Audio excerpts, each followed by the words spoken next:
Bismillahirrahmanirrahim. Assalamu alaikum students. How are you? I hope all of you are fine and doing practice on daily basis. Yesterday we have completed the exercise 7.4. Now we are going to start exercise 7.5. And 7.5 में आपके पास geometric mean है.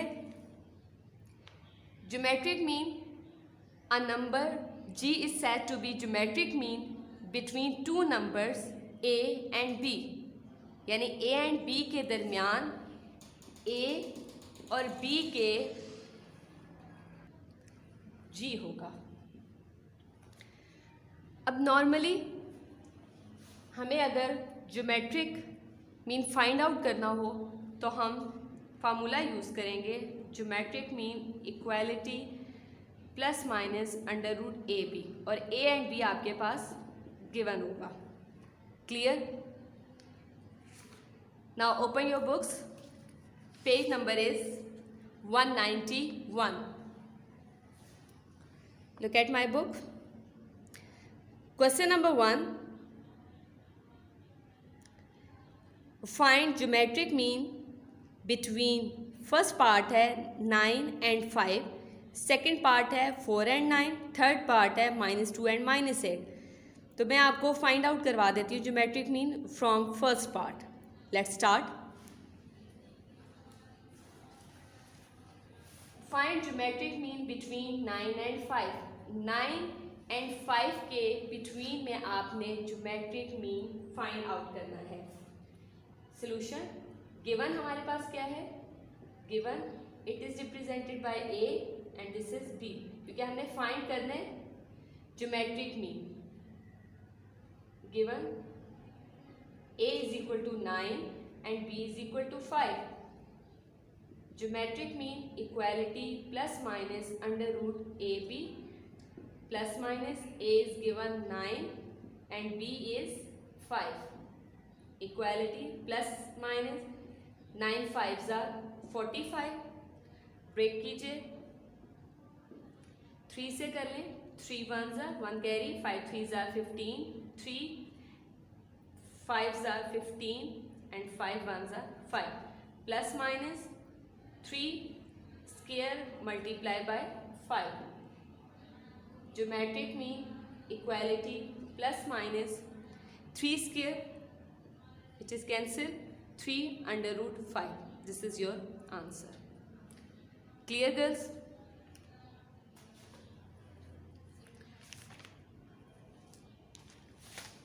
Now question number 2. Question number 2. Insert two geometrics between, first part है 1 and 8. अब आपके question number 2, question number 3, question number 4 यहाँ तक आपके same हैं. 2 से लेकर 4 तक तीनों क्वेश्चन आपके सेम हैं. तो मैं आपको क्वेश्चन नंबर 4 करवा देती हूँ. Because insert 4 real geometric means between 3 and 96. यहाँ पे आपके पास 4 ज्योमेट्रिक मीन्स फाइंड करने हैं इंसर्ट करके. तो बाकी सेकेंड एंड थर्ड उसमें 3 है और क्वेश्चन नंबर 2 में 2 ज्योमेट्रिक मीन्स है. जब हम 4 ज्योमेट्रिक मीन्स फाइंड कर लेंगे तो आपके लिए 2 और 3 फाइंड आउट करना ईजी हो जाएगा. So let's start. जी, क्वेश्चन है insert 4 geometric mean between 3 and 96. 3, अगर क्वेश्चन की तरफ पहले हम आते हैं, 4 ज्योमेट्रिक मीन इंसर्ट करें 3 और 96 के बिटवीन में. बात समझ आई? इसका मतलब ये, अभी जैसे हमने क्वेश्चन किया, मैंने आपको स्टार्ट में समझाया कि ज्योमेट्रिक मीन हमारे पास ए और बी के सेंटर में कोई जी आ रहा है. ठीक है, तो इसका मतलब ये है कि हमारे पास ज्योमेट्रिक मीन इंसर्ट करना है हमने. यहाँ पे इंसर्ट यानी इंक्लूड करें किसके दरमियान में? इन दोनों के सेंटर में. तो इट्स मीन कि this is A and this is B. Clear? 4 geometric. तो 4 का मतलब ये होगा कि हम स्टार्ट में तो हम लिख लेते हैं, इसका मतलब ये है कि जो जी हमने सेंटर में, ए और बी के सेंटर में ये जो जी है ये अब कितने हैं? 4. ये आपने यानी कि G1, G2, G3, G4 यानी कि ये 4 इंसर्ट करने हैं और B एज इट इज आ जाएगा। क्लियर? स्टार्ट करते हैं क्वेश्चन। लेट कर लेते हैं, late G1, G2, G3, G4 4 है तो मैंने लिखा late G1, G2, G3, G4 be 4 geometric means between किसके दरमियान में 3 and 96। ठीक है, अब लिखने का वे कैसे है? बिटवीन में, स्टार्ट में आपके पास A और B के बिटवीन में लिख रहे हैं तो कैसे लिखेंगे? A, G1, G2, G3, G4 और लास्ट में 96। जी, बात समझ आई? और A पहले यूँ समझ लें, बल्कि B, A और B के सेंटर में मैंने ये 4 ज्योमेट्रिक मीन्स लिखे। अब A क्या था? 3, तो आप यहाँ पे 3 राइट करें और B क्या है? 96। जी, बात क्लियर? A और B के सेंटर में, AB 3 और 96 के सेंटर में हमने 4 ज्योमेट्रिक मीन्स राइट कर लिए। 4 ज्योमेट्रिक मीन्स यानी कि यहाँ तक। Now start here, this is your A and this is B। ठीक है, AN is equal to AR n minus 1। ये हमारे पास, यहाँ से हम, ये आप फार्मूला पहले पढ़ चुके हैं, यहाँ से हम कॉमन रेशियो यानी कि R फाइंड करेंगे। AN, अब AN चेक करें आपके पास कितने हैं। नॉर्मली अगर मैं बात करूँ, प्रीवियस क्वेश्चंस में, एक्सरसाइजेस में आप कर चुके हैं, it is represented by A1, A2, A3, A4, A5 और ये आपके पास क्या हो जाएगा? A6।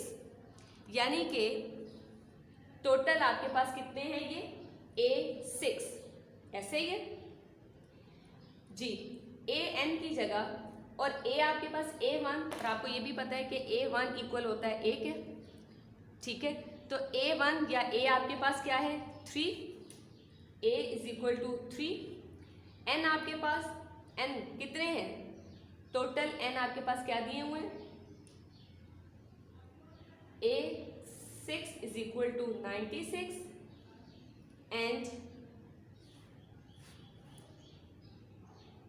पुट कर लेते हैं इसमें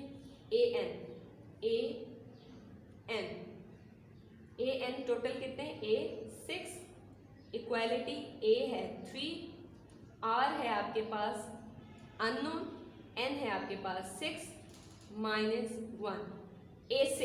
A6 क्या दिया हुआ है? 96, 3, R 6 - 1 इज 5। ऐसे ही है, हम इस 3 को ऑपोजिट साइड पे पहले डिवाइड कर लेते हैं। 96 divided 3 is equal to 9 power 5। 3 1s are 3 3s are and 2, this is 32 equality 9 power 5। यहाँ भी पावर है, इसको भी 2 मल्टीप्लाई 2 मल्टीप्लाई 2 मल्टीप्लाई 2 मल्टीप्लाई 2, या आप ब्रेक करके देख लें, 2 5 टाइम्स आएगा तो वो 32 आता है। R power 5, 2 power 5, R power 5, power same है, सो वी राइट, लिख ले बेशक, powers are same, so bases are equal. तो हम 2 इज इक्वल टू R, हमारे पास यहां से R फाइंड आउट हो गया। यहां तक क्लियर है? ओके, अब हम 10 G1 फाइंड आउट होगा आपका A मल्टीप्लाई R, क्योंकि हमने क्वेश्चन के स्टार्ट में कहा था कि A और B के सेंटर में 4 ज्योमेट्रिक मीन्स थे। 4 ज्योमेट्रिक यानी कि G1, G2, G3, G4। हमने इन 4 को फाइंड आउट करना है। अब हमने G1 किसके इक्वल होता है, A मल्टीप्लाई बाय R। हमें R, अगर आप ये सोचें कि हमने R क्यों फाइंड किया, कॉमन रेशियो इसलिए फाइंड किया, हमारा ये समझ लिया अब ये आपका ओरिजिनल फार्मूला है, तो इसमें पुट करने के लिए आपको R की ज़रूरत थी। R इसलिए हमने अपने फार्मूला पुट करके वहाँ से हमने R फाइंड कर लिया। अब हम इसमें G1 कैसे फाइंड होगा, G1 equality A multiply R। A हमारे पास गिवन है, A का आंसर हमारे पास पहले से ही है 3 और R आपके पास आ गया था 2, तो दिस इज 3 2 6, ये आ गया आपके पास G1। ठीक है, अब G2 कैसे फाइंड होता है, G1R, यानी G1 के आंसर को पुट करेंगे और R एज इट इज है आपके पास। G1 का आंसर हमारे पास क्या आया हुआ है 6 और R है 2, पुट कीजिए 6 2 12, दिस इज G2 की, G2 आ गया। नेक्स्ट G3 के लिए जैसे हमने G2 के लिए यहाँ पे 2 हो तो यहाँ 1 होता है, एक लीस्ट होता है, तो 3 है तो क्या होगा G2 और साथ आपका R common ratio as it is चलेगा। G2 देखिए क्या आंसर है 12, R is 2, 12 2 24, this is G3। Clear. Next आपके पास क्या है G4, क्योंकि हमने 4 तक फाइंड करना है। अब देखिए यहाँ 4 है तो हमारे पास यहाँ क्या आएगा G3 multiply by R common ratio. G3 का आंसर पुट कीजिए 24, R इज 2, मल्टीप्लाई कर दें 48, दिस इज G4। हमने G1, G2, G3, G4 insert 4 geometric, तो हमारे पास 4 आंसर्स आ गए। ठीक है, होमवर्क नोट डाउन करें। Exercise number 7.5 question number 1 to 4, this is your homework plus practice. I hope so कि आपको क्वेश्चन समझ आ गए होंगे और इतने मुश्किल क्वेश्चन नहीं है, फिर भी अगर आपको कोई प्रॉब्लम हो तो आप डिस्कस कर सकते हैं। जज़ाकुमुल्लाह खैरा।